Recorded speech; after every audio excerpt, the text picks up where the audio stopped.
মিলানবাসীর দীর্ঘদিনের চাওয়া গত 14 নভেম্বর পালকি উড্ডয়নের মধ্য দিয়ে বাস্তবে রূপ নিল। প্রবাসীদের ভোগান্তি লাঘবের প্রত্যয় নিয়ে মিলান ঢাকা মিলান রুটে যাত্রা শুরু করেছে বিমানের অত্যাধুনিক উড়োজাহাজ বোয়িং 777 পালকি। ইতালিতে নিযুক্ত বাংলাদেশের রাষ্ট্রদূত মাসুদ বিন মোমেন ফিতা কেটে নতুন এই এয়ারলাইন্সের উদ্বোধন করেন। এই সময় বিমানের country manager M A Taher, consul general Asad Alam Siam, digital গ্রুপের চেয়ারম্যান ও ট্রাভেল এজেন্সির স্বত্বাধিকারীগণ উপস্থিত ছিলেন। বিমানের যাত্রীদের একটাই চাওয়া, সঠিক সময় যেন তারা গন্তব্যে পৌঁছাতে পারে এবং বিমান তার সেবার মান ধরে রাখে। নিজের দেশের বিমানে যাইতেছি, বাংলাদেশ খুব ভালো লাগতেছে, খুব আনন্দ লাগতেছে। জি, আমার অনেক ভালো লাগছে যে আজকে প্রথমবারের মতো বাংলাদেশ এয়ারলাইন্সে যাচ্ছি। তাছাড়া এটা কোথাও ট্রানজিট নেই, বাচ্চা নিয়ে মানে কোনো সমস্যাই হয় না, অনেক ভালো। আমি বিমানে করে বাংলাদেশ যাচ্ছি।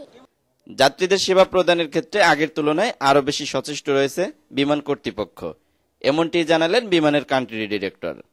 আমরা আশা করছি আমরা আপনাদেরকে অধিকতর সুযোগ সুবিধা দিয়ে যথাসময়ে আপনাদের গন্তব্যে পৌঁছাইয়ে দিতে পারবো। মিলান থেকে বিমানের ফ্লাইট চালু হয়। রাষ্ট্রদূত তার প্রতিক্রিয়ায় বলেন, যাত্রীরা মালামাল বহনের ক্ষেত্রে সচেষ্ট থাকলে এই রুটে বিমান হবে ব্যবসা সফল প্রতিষ্ঠান।